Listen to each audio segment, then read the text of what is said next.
This is Dan Schneider. On this Dan Schneider video interview, the subject is Bobby Fischer, the chess legend, and I'm speaking with Hans Bohm, who wrote a book about him. He also is a chess master, and the conversation will begin in a moment.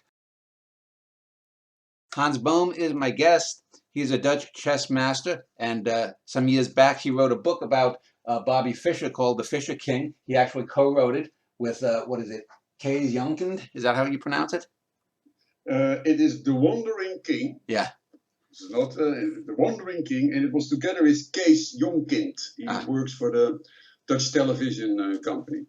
So just before we started, I was explaining how here in America 50 years ago, Bobby Fischer was on all these talk shows, these chat shows, and he was as big as any sports star you could think of today, from soccer or rugby or whatever, hockey.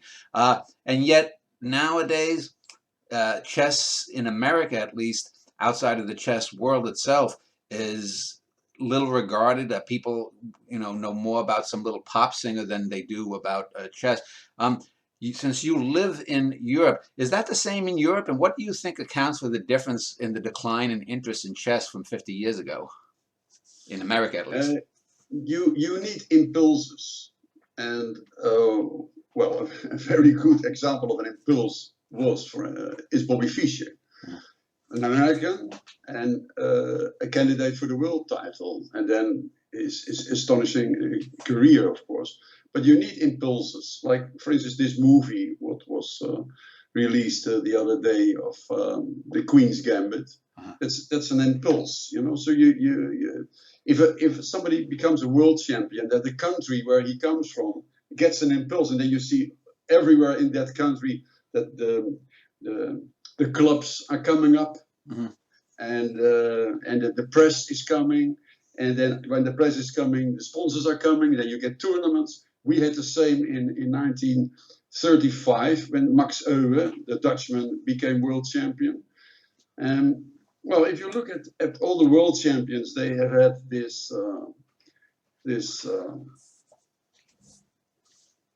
result.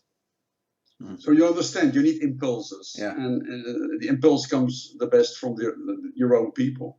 By the way, were you around? Did you ever play Fischer himself in a game? No, he was just a little bit ahead of us in age. He was born in 1943, and I'm from 1950.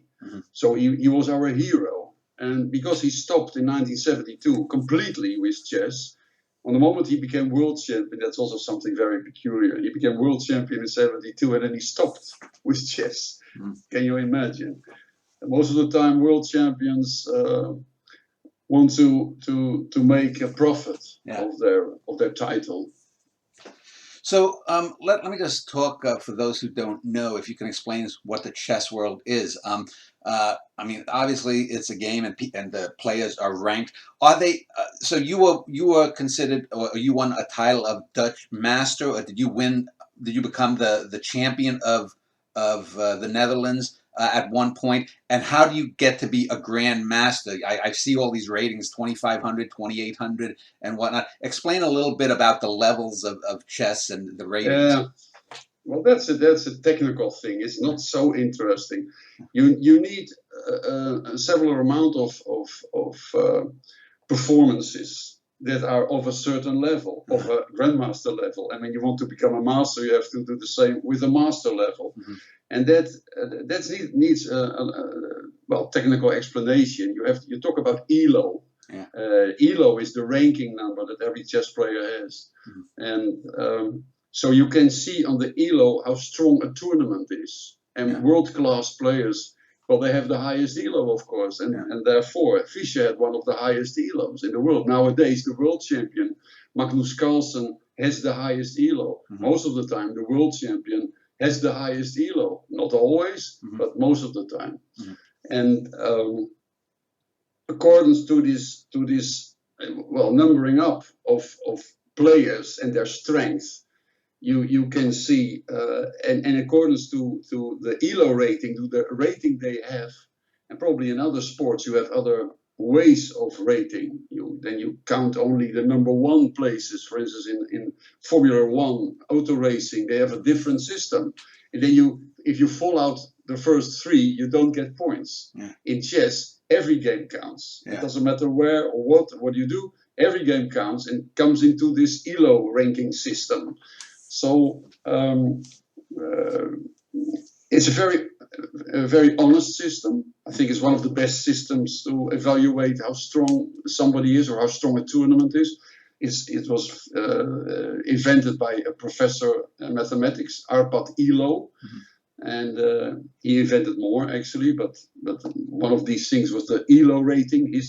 We call it after his name, and it was introduced in the 80s, and you can also use the system with players who were born before the system was introduced. We can also see how strong the world champions were in the beginning of the 90s, and even Steinitz and all these people from 1800, etc. Because I see there's whole websites devoted to the games of, like, there's the games of Hans Bohm. So you can look up what you did in a game in 1978 or something. Well, that's another thing. That is the game itself. That's also standardized, this system. But it's all the games are in the computer nowadays. The games are live. You understand? Nowadays in the chessboard, you have chips. You have chips in the pieces and chips in the board. So when you nowadays have a world champion or any good tournament, strong tournament, when the player plays bishop c1, g5, which is a nice move, then we see it all over the world at the same time. Of course, this is different from the time before the computer, but nowadays, if there is a novelty played in the Chinese championship yesterday, you are very stupid if you don't know it today. If you have to play a game today, so all the knowledge is known. Well, it's live knowledge, and that was not in the old days. Then you needed bulletins and books to get all the games. So you have games and you have the ELO rating.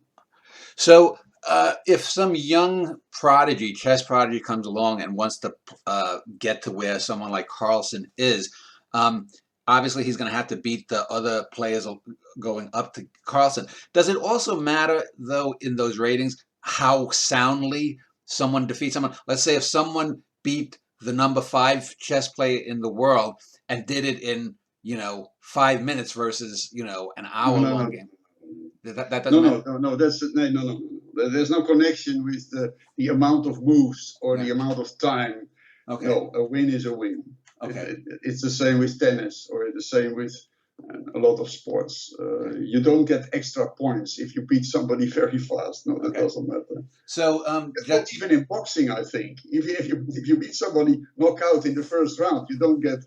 You don't win more than when you do it in 10 rounds. Right.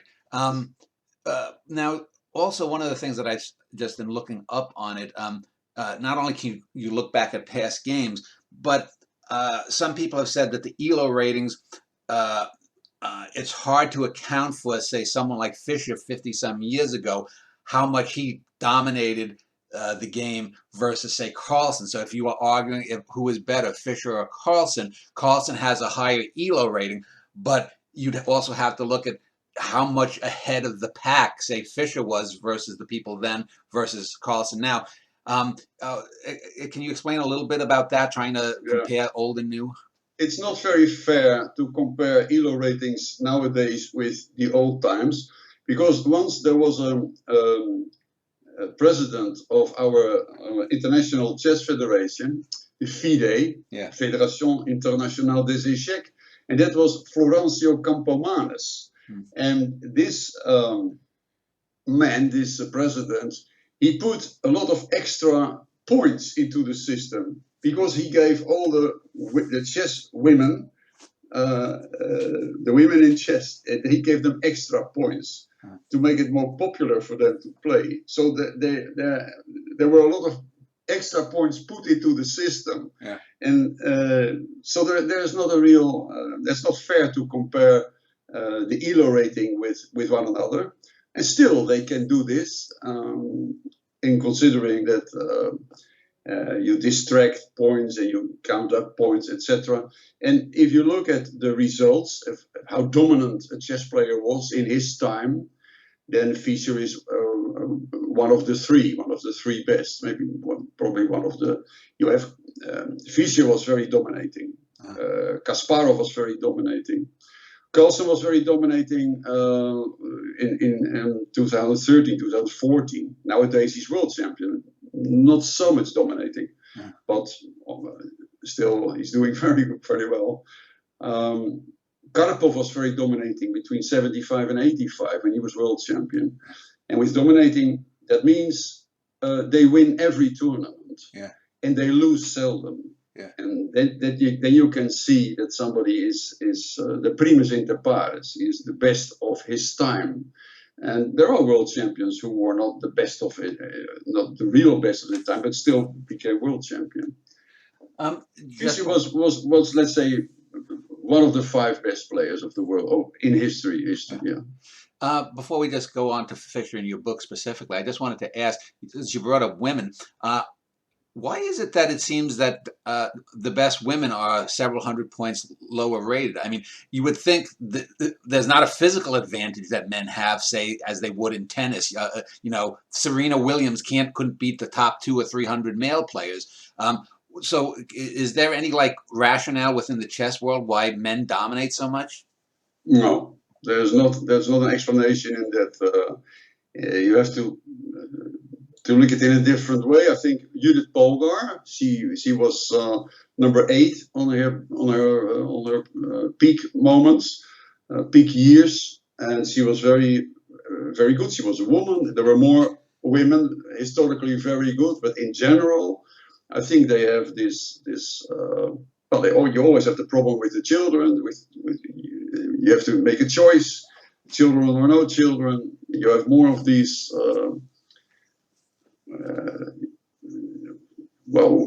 It has to do with work. It has to do with society. I think you have to look in these fields. It's nothing to do with the brains. Yeah, the women are the same with them as the men. So to get back to Fischer, the subject of this show, you wrote a book about him. You said he's one of the top 5 players of all time.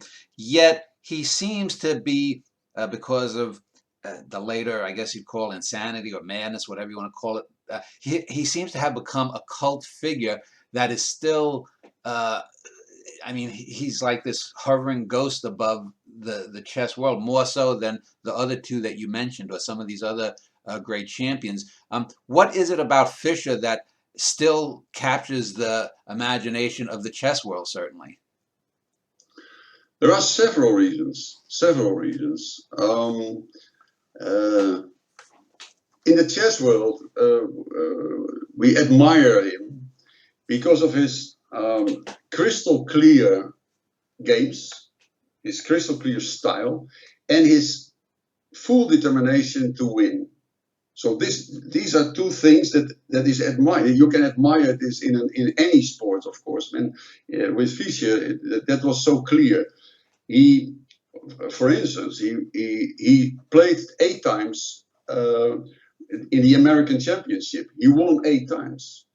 He won in 1963. He won even with 11 out of 11, 100% score, which is very remarkable. That's never. He became the youngest grandmaster in his age at 14 years old. Later on, there were Judith Polgar became grandmaster a couple of months earlier, and there are 2 or 3 more players. Karjakin was younger, but in those days, in Fischer time, he was the youngest grandmaster of his time. That's the second thing. That he was a prodigy.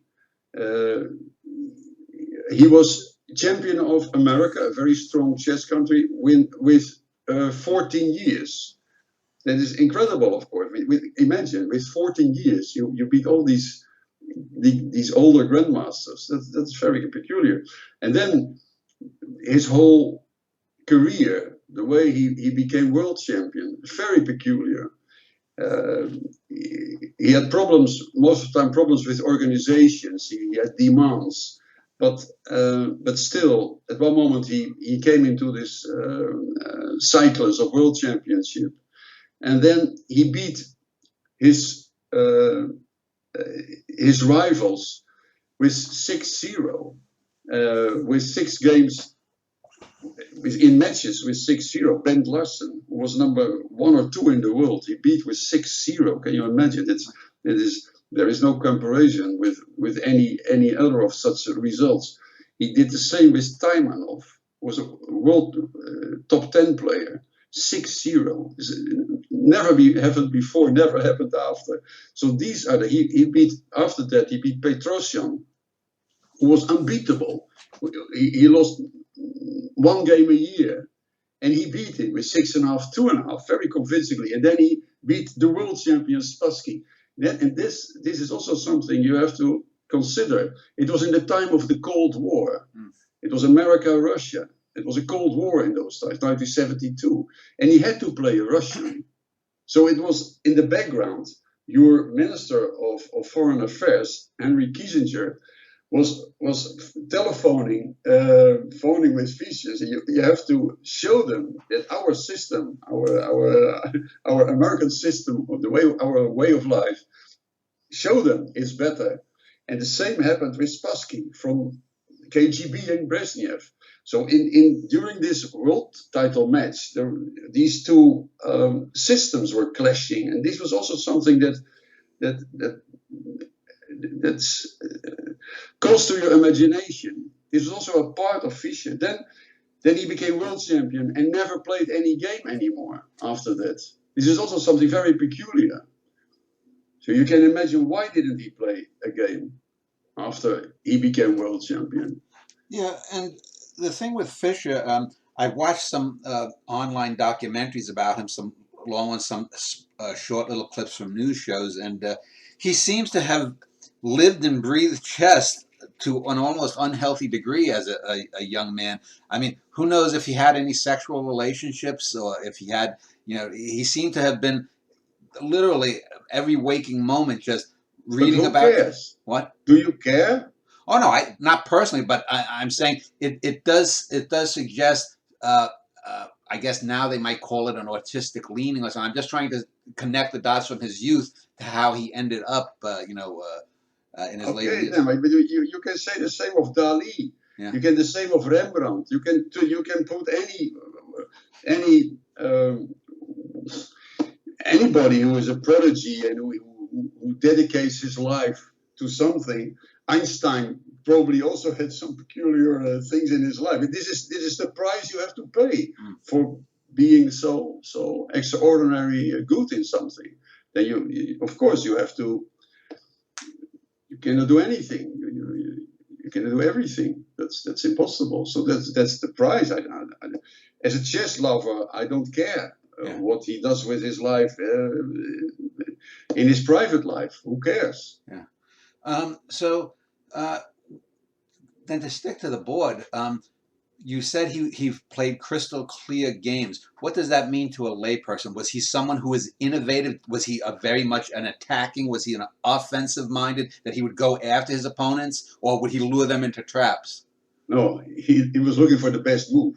Whatever it was.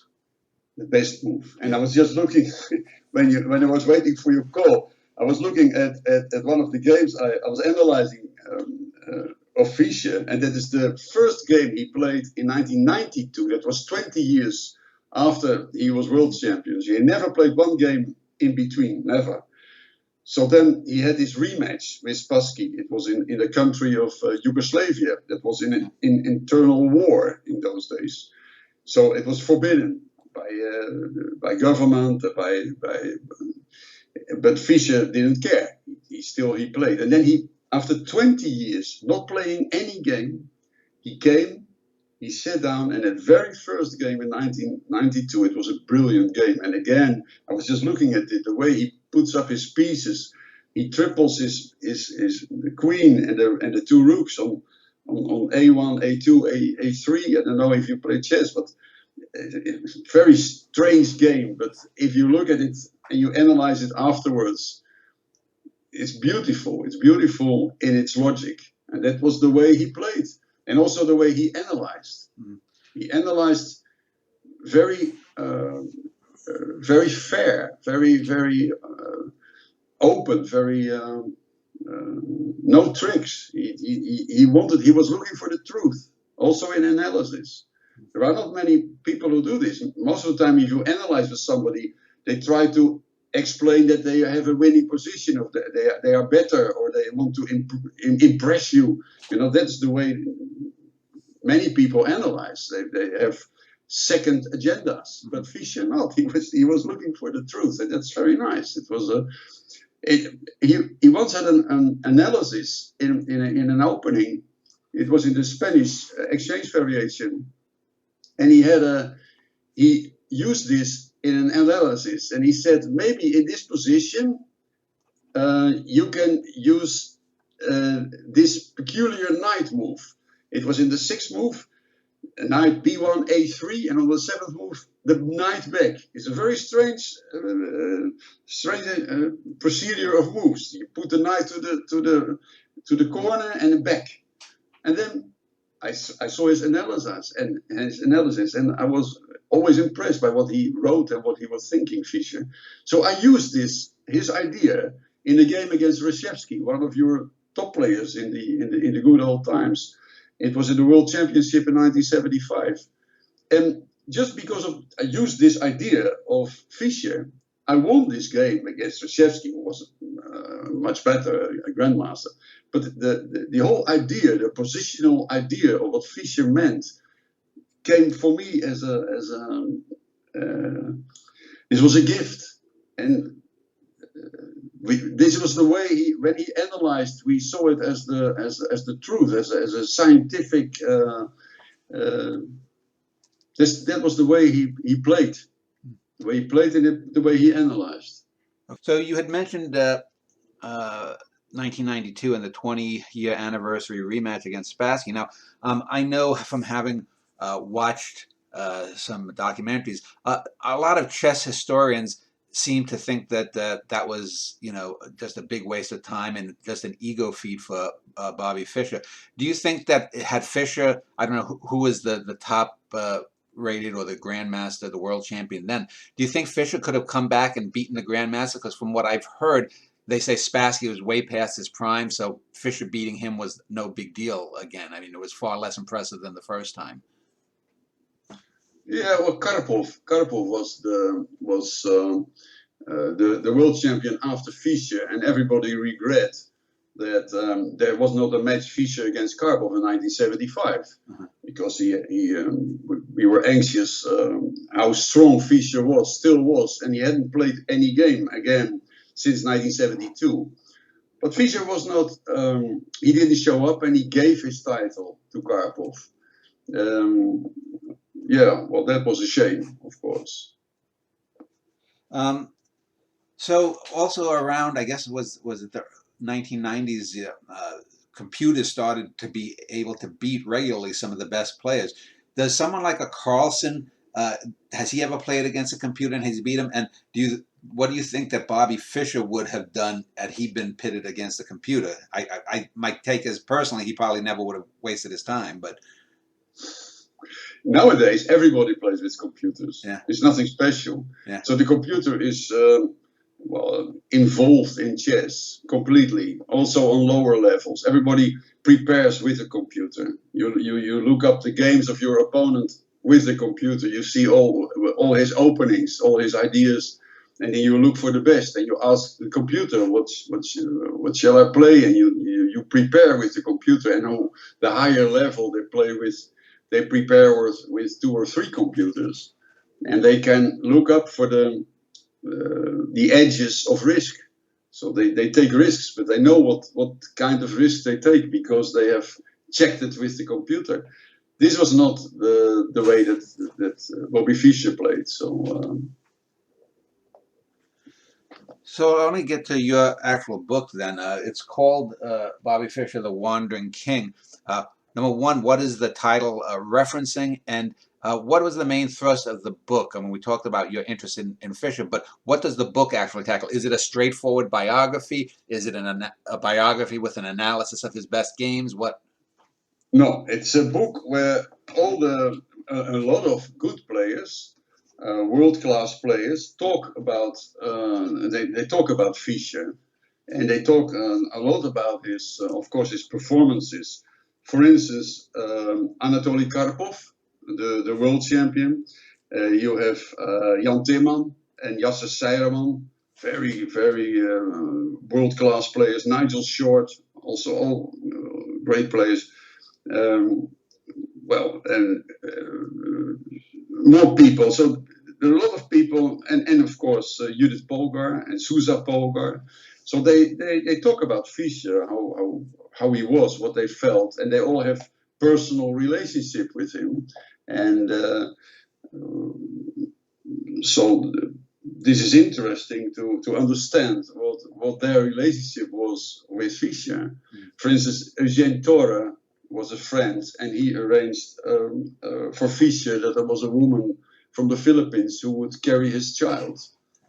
To mention one thing, with Judith Polgar, he was at his home, at their home in Hungary, and he talked about his Fischer random idea, just to put up the pieces in another way, and all these people have their personal relationship with Fischer, and they talk about it, and they admire him in what he did for the chess world.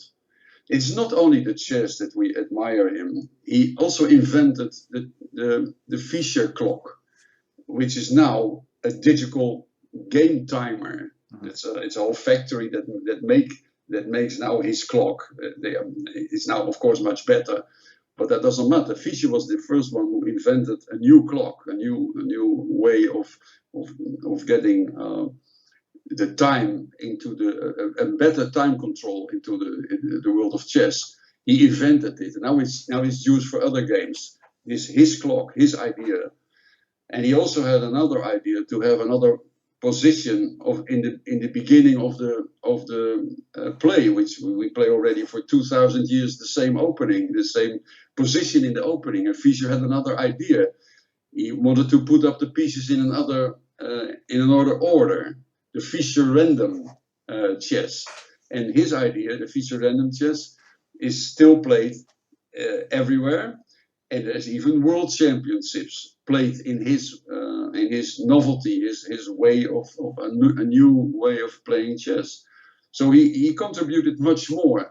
This is not even his highest what he contributed to the world of chess. Actually, he started professionalism. Before Fischer, the Russians were state amateurs. Yeah. So that was not fair to compare to the Western chess players who most of the time had another job besides the chess. So you cannot compare these times, because you cannot compare a professional chess player now with a semi-professional chess player 100 years ago. But Fischer started with demands. And he demanded more prize money. He demanded better hotels, better conditions. So actually, all chess players, professional chess players, are indebted to Fischer for what he did. Yeah, that's an interesting point, because too often in a lot of these documentaries or these news profiles, all you see is the negative stuff, both from his early days and to the later days. So that's interesting that he had an ameliorative effect on, I guess, the life, if you will, the life of a typical chess player, world-class chess player at least. That's better. It became better after Fischer. After Fischer, things became better. For the chess player, he was not. If he demanded more money, all the other players in his tournament also profited from this. Yeah. And later on, when the conditions became better and better, nowadays they're perfect, and they are treated with respect, all the chess players. In those days, that was a different thing. The world of chess was a small world, a little sport. So conditions were not so good, and he started to put chess on the map, and also in America, of course. You know, you mentioned that he had had an arranged birth for a child. Do we know how many children he's had? Are any of them playing chess actively wherever they may be? I have no idea, No. but it's just saying. It's just one thing because I read it in the book, and that wasn't. Yeah, well, it's just one of these strange things that happened with Fischer. Also, that he was wandering in the world because he was not allowed to come back in the United States after 1992. So he was wandering, and he went to Hungary. He went to Japan. Finally, he died in Iceland. And later on, he said, "I should have never have left Iceland after '72 because he came back when he died. He died with 64 at the age of 64. We have 64 squares on the chessboard." So, speaking of descendants, you have compared chess so far to sports and to art, and those two endeavors, those human endeavors, often talk about their greatest participants having influence on later participants. You know, this footballer or this hockey player changed the way that you did this artist. So, what was some of the techniques and some of the players in chess that would be considered Fischer descendants in terms of how they approach the game? As I said, you have a lot of ways to play the game. Any sport, a lot of ways to play, and you can do it in an artistic way, like Michel Tal. He was a very artistic player. You can do it in an positional style. That you have examples like Capablanca and Petrosian, very positionally. You have players who like to play, like Karpov and also Carlsen. They don't care. They don't want to have an advantage after the opening. Their knowledge of the opening is not as. There are more players who have a better knowledge of the opening. A lot of world top players have a better knowledge of the opening than the world champion. But he doesn't care. He wants to fight, and he likes to fight from an equal position. He doesn't give a draw. For instance, our present world champion Magnus Carlsen. So you have a lot of ways to play chess. But Fischer, as I said, he was looking always for the best move. He didn't care for his opponent. He was playing for the best move, and this is no psychological tricks, no elegant things, just the best moves. And this is very pure. And if you look at this analysis, it's not easy to play pure. You know, you have to have a lot of knowledge, a lot of talent to play so pure. You know, you should be a chess player. Are you a chess player actually? When I was a teenager, I played a little bit, but I've never anything in any tournament or anything. But yeah, but if you can imagine that if you look at other sports, that you like the style of some player better than another style, and it has nothing to do with the quality. But Fischer had a very crystal clear style. You also have writers who have long sentences like Dostoevsky. And if you like that, then you have and you have like Japanese writers who make sentences of five words. Yeah. It's just what you like. They tell the same story, but the one does it in this way, and the other one does it in another way, and it's. So, what is your personal take on why you think that Fischer basically walked away from fame? Because I mean, clearly he probably his mind he could have still dominated the 1970s probably in the chess world. Was it too much fame? Did he loathe the fame? Or was he just he looked around and said, "There's no one that can touch me. What's the point?" I think that he was. When he became world champion, in such a convincing way, it was never have this been before so convincingly that you beat all your equal opponents, let's say equal opponents on paper. You smash them from the board, and then when you become world champion, so what is there to prove? So there is not an intergalactic championship after that. We don't have that. So there was nothing to prove for him. He proved he was the best of the world. He knew already this for 10 years. But when he had proved this to the world, it stopped. There was for him no need to repeat this performance. I think it's you have to go into the mind of him. You have to find psychological reasons. It's again, if the normal procedure is that when somebody becomes world champion, he enjoys the credit that he gets. He enjoys the more money he gets for the same things you do. He likes to be in programs and in television, and he likes to make use of his world title in any sport, in any history. But Fischer stopped. But you have to ask a psychiatrist. It's not easy to explain. Well, after he retired, what did he do for that 20 years in between the Spassky matches? I mean, did he just wander the globe?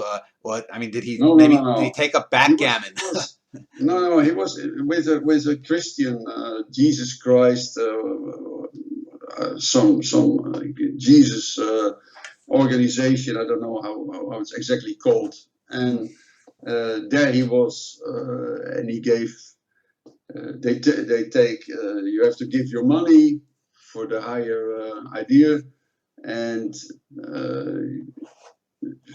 that was what he did. He went into some kind of some kind of group, some kind of I don't know how you call this, something like this. So he very sad, very sad. Well, did being away from the game, do you think that had a negative effect? I mean, looking back, do you think do most people who have chess historians think that him walking away from it probably was a bad thing just for him as a person, that had he stayed and he had these younger chess prodigies come along, that could have reinvigorated his mind or his person, just having a new challenge? Do most chess historians think that him walking away was personally for him the wrong move now with 50 years of hindsight? Well, again, you have to ask this the psycho man. I think that the chess, when you play tournaments and you are a chess player, you have to make negotiations about the hotel and the arrangements and everything, and this gives you a certain steps, it gives you something to think about, and it makes your mind is you know what to do, you know where to go to, when to play, where you have to go to. And as soon as he left the world of chess, he also left this all these arrangements, and then his latent problem, psychological problem, then came up. So after leaving chess, he got more problems. So actually, the chess was saving him from these psychological problems. And when he left chess, then the problems became bigger, and then he was lost. So the chess was his salvation somewhere. Yeah. Yeah. So towards the end, he became well known as an anti-Semitic Jew. And there's the infamous video that's online of him during the 9/11 attacks 20 years ago, where he was cheering on, the deaths of all of these people. Does that in any way sort of leave a stain on his legacy in the mind of chess historians, or can they separate the man from his accomplishments within chess? Well, the chess lovers like to focus on what he did for the chess, Yeah. and I think the outside world there he conforms the image of the mad genius. So that is what that's for the outside world. Yeah. Let me just get back before we end the interview. Just a few more questions about chess and Fischer's legacy. You mentioned that he started the clock. Or he improved the clock.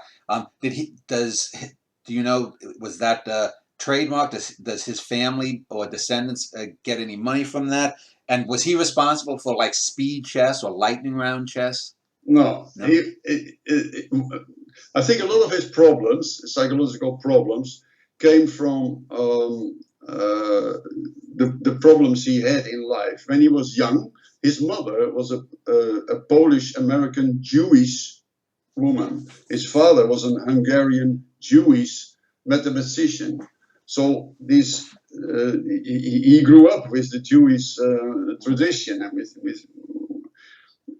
so that was first thing. And later on, they told he was paranoid.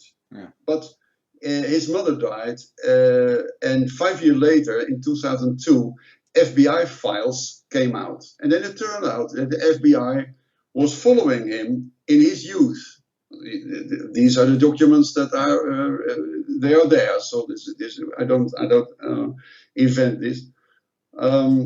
So he was checked by FBI in his youth, and the FBI, that was the FBI. The KGB had a Fischer file. That was the Fischer file. Mm-hmm. So he was controlled. There was there were some things behind his daily life that he couldn't understand. He could not understand, and he was a very sensible man.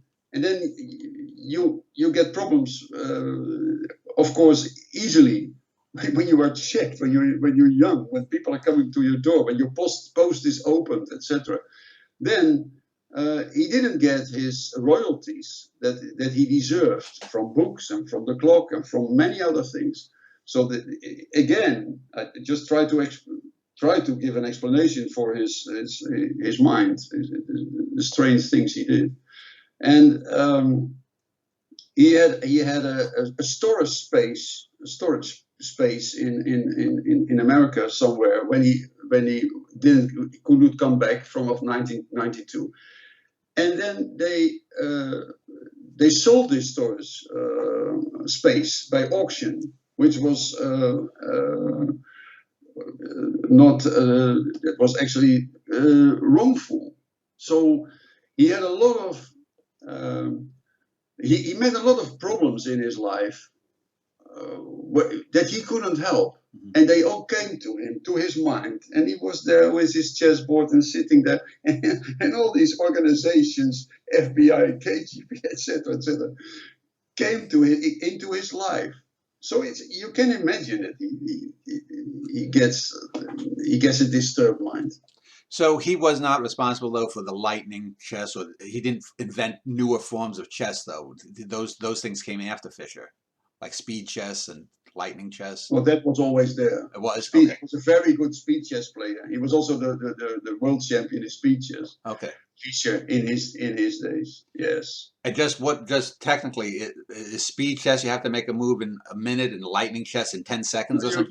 You can play this on the internet nowadays. And I just played before you phoned me games for 1 minute. Yeah. Okay. And actually, I play some Fischer random games too. Yeah. So you can do this on the internet nowadays. Okay. That's nice. Yeah. So finally, let me just ask 2 questions then. Would it be fair to say that the world of chess instead of BC and AD is sort of pre-Fischer and post-Fischer? Is he that big of a figure?